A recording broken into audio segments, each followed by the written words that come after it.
Let us just start the unboxing of the Apple Watch 3.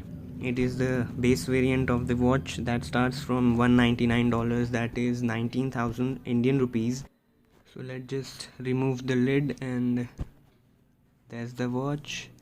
That's the first look, and when you pick it up, it's not heavy, it's just the perfect weight of a watch. And I really like the strap. It looks cool. I'll give the on-paper specification in the description below. Keeping the watch aside, let's check what else do we have in our box. It's just some information, some paperwork, and there's nothing else. And then you find the charging cable here, which is normal, like they give in all Apple watches. Nothing new.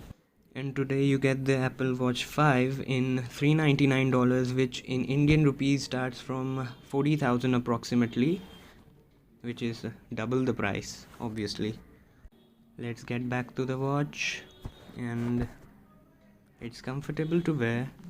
The Watch 3 comes with the S3 processor, which is old in comparison to the S5 processor in the Watch 5, but does that make the S3 slow? No, obviously not. It's just not as quite fast as the Watch 5.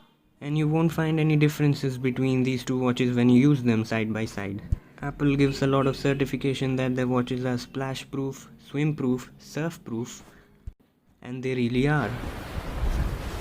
So this was the Apple's trailer for their Watch 3, which basically shows how splash proof and swim proof their watches are. The Watch 3 has got larger bezels, and the OLED screen is smaller in comparison to the Watch 5 because it is just more screen on the Watch 5. So there comes the cellular part. Apple is showing that you can make calls from anywhere. The Watch 3 does not have an always on display in comparison of the Watch 5, but always on display has its own pros and cons, as sucking more battery, but that's totally subjective.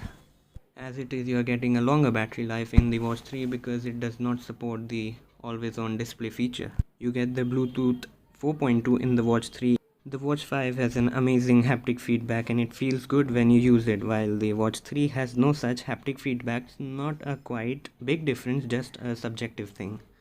Talking about the variants, they are available in the Watch 5 comes with an option of 32 GB, while the Watch 3 has only 16 or 8 GB options available. The Watch 3 is very snappy, and you can feel the speed when you use it. The Watch 5 comes with international emergency call, so it does not matter where you are. You can call anyone you want if there is an emergency. If you ask me which one to go for, I would suggest you Watch 3 in 2020 even because of its price. There is a difference of 20,000 in both these watches, the Watch 3 and the Watch 5. The Watch 5 comes with a bunch of new features like the decibel meter and many other subjective new features. So I would suggest, if you can really afford the Watch 5, you should really go for it. It's a good buy. Apple also gives you a lot of watch faces, so nothing to worry about. And maybe that's all. Thanks for watching.